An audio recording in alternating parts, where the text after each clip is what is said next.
Blockbuster मुकाबले के लिए हो जाइए तैयार। चेन्नई के सामने बेंगलुरु इस बार। सीएसके ने बाजी मारी तो मिलेगा 2 अंकों का इनाम, लेकिन आरसीबी ने यह मुकाबला जीता तो अनचाहा रिकॉर्ड होगा सीएसके के नाम। क्या है ये खास रिकॉर्ड और कौन जीतेगा मुकाबला खासम खास? आज की वीडियो में इसी पर बात। आप बने रहिए हमारे साथ। Let's get start. ईशान की क्रिकेट हाईलाइट में आपका तहे दिल से स्वागत। 2 ऐसी टीमें जिनका फैन बेस सबसे ज्यादा, 2 ऐसे खिलाड़ी जो सबके चहेते। एक है भारत का दिल तो दूसरा है भारत की धड़कन, लेकिन दोनों एक दूसरे के आमने सामने। सीएसके के सामने आरसीबी, लेकिन मुकाबला कौन जीतेगा? आगे बढ़ने से पहले एक इंटरेस्टिंग बात, जहां पे आईपीएल का ओपनर मुकाबला और सीएसके ने 8 बार आईपीएल का ओपनिंग गेम खेला। 8 मुकाबलों में से 4 बार जीत मिली, 4 बार हार का सामना करना पड़ा। लेकिन सीएसके ने 4 आईपीएल के ओपनर मुकाबले अब तक खेले, सिर्फ एक में उसे जीत मिल पाई, 3 बार उसे हार का सामना करना पड़ा। एक खास रिकॉर्ड सीएसके के साथ जुड़ रहा है। पिछले 2 आईपीएल के एडिशन, जहां पे दोनों बार सीएसके ने आईपीएल का ओपनर मुकाबला खेला और दोनों मुकाबले गंवाए हैं। और पिछले 3 एडिशन की बात की जाए तो आईपीएल के पिछले 3 एडिशन में सीएसके ने अपना पहला मुकाबला हारा है। यानी आईपीएल के पिछले 14 एडिशन की बात की जाए, जहां पे सीएसके ने 8 बार अपना पहला मैच गंवाया, लेकिन आरसीबी है जिन्होंने आईपीएल का पहला मैच 16 एडिशन में से 10 बार जीता है। तो ये मुकाबला कौन जीतेगा, आज की वीडियो में इसी पर बात करने वाले हैं। दोनों टीमों की head to head rivalry, pitch report पर खास हमारी पेशकश, बनाएंगे दोनों टीमों की प्लेइंग 11 और करेंगे स्वॉट एनालिसिस। की प्लेयर्स की सूची करेंगे आपसे साझा। अंत में वही प्यारा सा प्रेडिक्शन, जहां बताएंगे कि कौन सी टीम ये मुकाबला जीत सकती है। बने रहिए वीडियो में हमारे साथ। चलिए करते हैं शुरू। चेन्नई और बेंगलुरु की राइवलरी सबसे मजेदार। अब तक 31 बार दोनों टीमें एक दूसरे के आमने सामने, लेकिन पलड़ा भारी रहा सीएसके का, क्योंकि 20 जीत इनके खाते में। 10 ऐसे भी मौके आए जब आरसीबी ने सीएसके को मात दी, लेकिन चेन्नई का मैदान, चेपॉक की पिच, जहां पे चेन्नई का दबदबा दिखा। 8 मुकाबलों में सिर्फ एक बार बेंगलुरु को जीत हासिल हो पाई। 7 मुकाबलों में चेन्नई ने बाजी मारी। और इंटरेस्टिंग बात दोस्तों यह है कि 2008 के बाद चेन्नई को चेन्नई में आरसीबी ने आज तक नहीं हराया। आखिरी 5 मुकाबलों में भी सीएसके ने 4 बार आरसीबी पर फतेह हासिल की। पिच रिपोर्ट, जहां पर है चेपॉक का मैदान, एमए चिदम्बरम स्टेडियम, थोड़ी सी नई कहानी कह सकता है। स्पिनिंग ट्रैक समझा जरूर जा रहा है, लेकिन हमारे लिहाज से fresh wicket, flat surface, run बनाना बहुत आसान होगा। और मुझे लगता है इस मुकाबले में रन भी खूब बनते हुए दिख सकते हैं। जो भी टीम पहले बल्लेबाजी करे फायदा उसे हो सकता है। आंकड़े इस और इशारा भी कर रहे हैं। 76 मुकाबले, जहां पे 46 बार पहले बल्लेबाजी करने वाली टीम ने बाजी मारी। 30 मौके में चेस करने वाली टीम सफल रही। एवरेज स्कोर भले ही 160 आंका जा रहा है, लेकिन मुझे लगता है इस मुकाबले में 170 या 180 पहली इनिंग का स्कोर बनने वाला है। आखिरी 5 मुकाबले, जहां पे स्पिन गेंदबाजों को कम मदद मिली, 16 विकेट स्पिन गेंदबाज निकालते हुए नजर आए, लेकिन तेज गेंदबाजों के खाते में 38 से ज्यादा विकेट आए।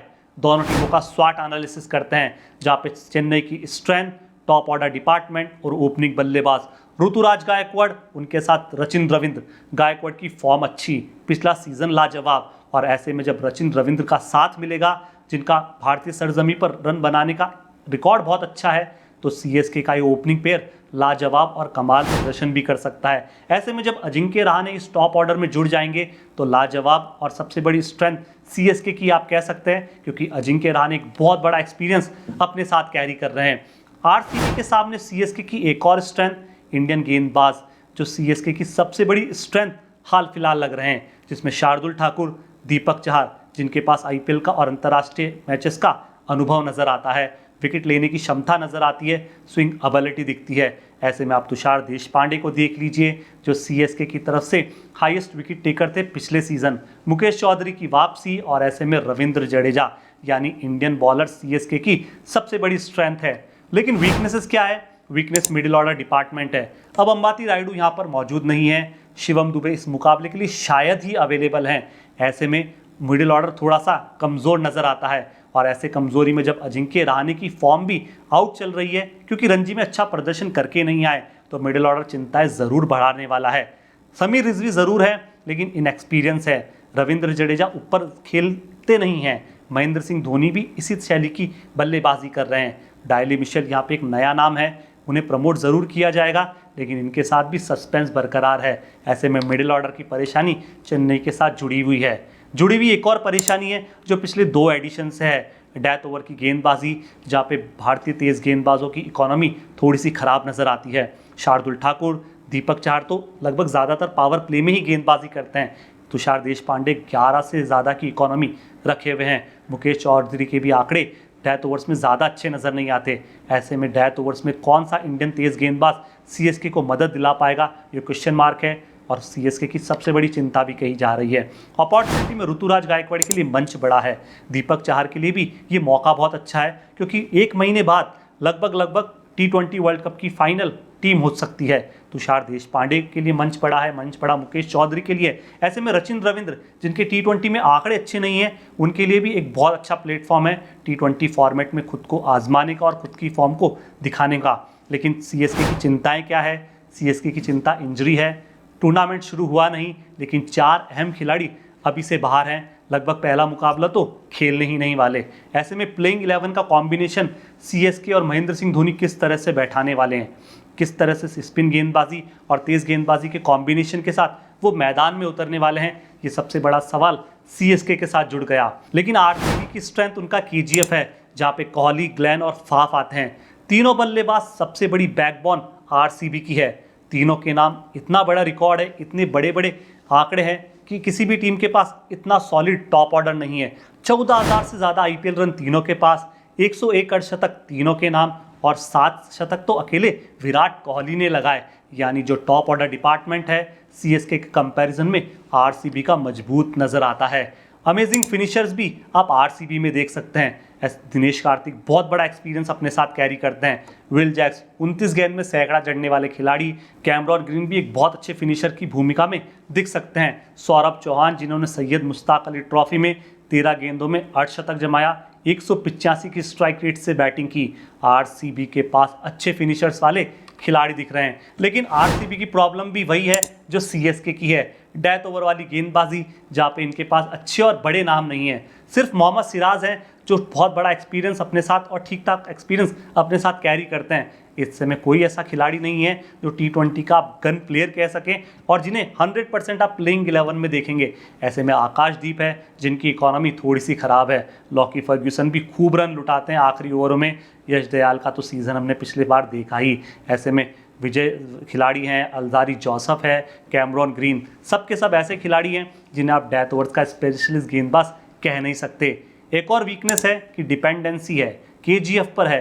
बल्लेबाजी वाली टीम इस बार केजीएफ पर बहुत डिपेंडेंट है, हर बार ही रहती है, ये कोई नई बात नहीं। लेकिन इसी सिलसिले में मिडिल ऑर्डर केजीएफ के सामने कमज़ोर नज़र आता है, क्योंकि रजत पाटीदार इनफॉर्म लग रहे हैं, टेस्ट में रन बनाए नहीं। दिनेश कार्तिक काफ़ी लंबे अरसे बाद क्रिकेट खेलेंगे, फिनिशर की भूमिका में होंगे, आखिरी सीजन होगा, कितना अच्छा खेल पाएंगे, ये क्वेश्चन मार्क इनके साथ जुड़ा हुआ है। कैमरॉन ग्रीन के आंकड़े भी T20 और आईपीएल में ज़्यादा अच्छे दिखते नहीं हैं। महिपाल लॉम्ब्रोर के साथ वही कहानी है। ऐसे में मिडिल ऑर्डर थोड़ा सा कमज़ोर दिख रहा है। कमज़ोरी स्पिन डिपार्टमेंट को लेकर भी है, जहाँ पे आरसीबी के पास बहुत बड़े नाम वाले स्पिनर्स मौजूद नहीं हैं। ग्लेन मैक्सवेल, करण शर्मा ठीक ठाक दिख ज़रूर रहे हैं। ऐसे में कोई इतना बड़ा और अच्छा स्पिनर नहीं है जितने अच्छे स्पिनर सीएसके के पास हैं। लेकिन डर तो वही है, केजीएफ की डिपेंडेंसी और प्लेइंग 11 का कॉम्बिनेशन। केजीएफ की डिपेंडेंसी तो समझ में आती है, लेकिन प्लेइंग 11 की कॉम्बिनेशन में आप कौन सा एक तेज गेंदबाज खिलाएंगे? क्या वो लॉकी फर्ग्यूसन होंगे, अल्जारी जोसेफ होंगे या रीस टॉपली? ये बहुत बड़ा डिसीजन फाफ डु प्लेसिस और मैनेजमेंट को लेना है। दोनों टीमों की प्लेइंग 11, जिसमें चेन्नई सुपर किंग्स ओपन करने कौन आएगा? ऋतुराज गायकवाड़, उनके साथ रचिन रविंद्र, बहुत अच्छी जोड़ी दिखेगी। राइट लेफ्ट का अच्छा कॉम्बिनेशन नजर आएगा। क्या पिछले सीजन की तरह इस बार भी सीएसके की ओपनिंग पेयर रन बनाएगी? ये बड़ा क्वेश्चन मार्क है। नंबर 3 पर आएंगे अजिंक्य रहाणे, ये नंबर इन्हें सूट भी करता है और इस नंबर पे रन बना भी सकते हैं। नंबर 4 मुझे लगता है इस बार डायले मिशेल को मिलने वाला है और ये बहुत बड़ी जिम्मेदारी इनके कंधों पर आने वाली है। नंबर 5 पर मुझे लगता है समीर रिजवी को महेंद्र सिंह धोनी ट्राई कर सकते हैं। फिर लगता है महेंद्र सिंह धोनी नंबर 6 पर आएंगे, रविंद्र जडेजा नंबर 7 पर आ सकते हैं।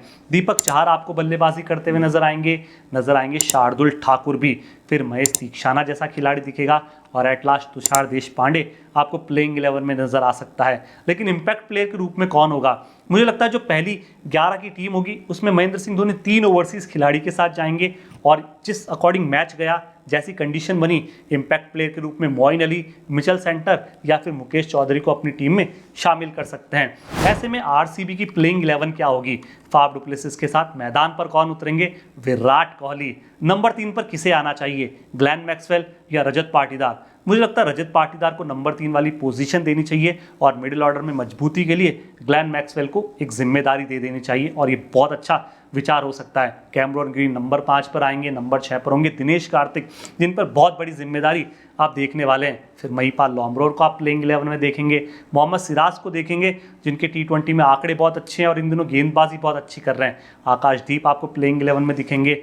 कौन सा ओवरसीज प्लेयर? मुझे लगता है लॉकी फर्ग्यूसन को यहाँ पर खिलाना चाहिए और खिलाना चाहिए यश दयाल को। इम्पैक्ट प्लेयर के रूप में मुझे लगता है करण शर्मा 100% खेलते हुए नजर आएंगे। अब बात करते हैं की प्लेयर्स की जिनकी मदद से आप ड्रीम 11 की टीम बना सकते हैं। विकेट कीपिंग में 2 ऑप्शन, महेंद्र सिंह धोनी और दिनेश कार्तिक। मुझे लगता है आप महेंद्र सिंह धोनी के साथ जाइए और उन्हें चुनिए। बल्लेबाजों की सूची में आप अजिंक्य रहाणे, विराट कोहली और डायली मिशेल के साथ जाइए। ऋतुराज गायकवाड़ के आंकड़े आरसीबी के सामने ठीक ठाक हैं, साधारण से नजर आते हैं, लेकिन मुझे लगता है कि आप शायद इस मुकाबले में अगर ऋतुराज गायकवाड़ को ड्रॉप कर देंगे तो फायदे का सौदा हो सकता है। ऑलराउंडर्स की सूची बड़ी है जहाँ पे आप रविंद्र जडेजा, ग्लेन मैक्सवेल, सचिन रविंद्र और कैमरॉन ग्रीन को ज़रूर अपनी टीम में रखिएगा, क्योंकि ये सबके सब खिलाड़ी गेंद और बल्ले से बराबर पॉइंट कमा के देने वाले हैं। गेंदबाजों की सूची में मोहम्मद सिराज को आप 100% अपनी टीम में रखिएगा और हो सके तो वाइस कैप्टन भी बना दीजिएगा। शार्दुल ठाकुर को आप अपनी टीम में रखिएगा और रखिएगा आरसीबी के एक ओवरसीज बॉलर को। वो लॉकी फर्ग्यूसन हो सकते हैं, अल्जारी जोसेफ हो सकते हैं या रीस टॉपले। आरसीबी जिस प्लेइंग 11 के साथ इस गेंदबाज के साथ जाए आप उसे अपनी टीम में ज़रूर रखिएगा, वो पॉइंट ज़रूर कमा के देने वाले हैं। लेकिन डू रिमेंबर, मैच से पहले हमारा टेलीग्राम चैनल चेक कीजिए जिसका लिंक डिस्क्रिप्शन में। एक बढ़िया टीम आप पे ज़रूर शेयर करने की कोशिश करेंगे। अब बात करते हैं प्रिडिक्शन की। इस मुकाबले के लिए हमारी 4 बोल्ड प्रिडिक्शन। पहली प्रिडिक्शन में पावर प्ले। मुझे लगता है यदि सीएसके पहले बल्लेबाजी करने आती है तो पावर प्ले में वो 45 से 50 रन बनाएगी और पहले बल्लेबाजी यदि आरसीबी की आ जाती है तो शायद 55 से 60 रन आरसीबी बना दे। मोस्ट वैल्यूएबल प्लेयर सीएसके की तरफ से रविंद्र जडेजा दिख रहे हैं, आरसीबी की तरफ से मुझे Virat the run machine Kohli हो सकता है और शायद कोहली इस मुकाबले में कैप्टन भी हो जाए और इस मुकाबले में वो ड्रीम 11 की कैप्टन भी बन जाए। लेकिन विकेट के लिहाज से देखा जाए तो मुझे लगता है कि इस मुकाबले में स्पिन के बनिस्पत तेज गेंदबाज ज़्यादा विकेट लेते हुए नजर आएंगे। सबसे बड़ा सवाल कि मुकाबला कौन जीतेगा, चेन्नई या आरसीबी? दोस्तों मुझे लगता है कि मुकाबला आरसीबी के खाते में जा सकता है और 2008 के बाद पहली बार आरसीबी चेन्नई पर मैच जीत सकती है। आपको क्या लगता है और आपका क्या ख्याल है? कमेंट बॉक्स में आपकी राय का इंतजार। शुक्रिया, बहुत बहुत धन्यवाद।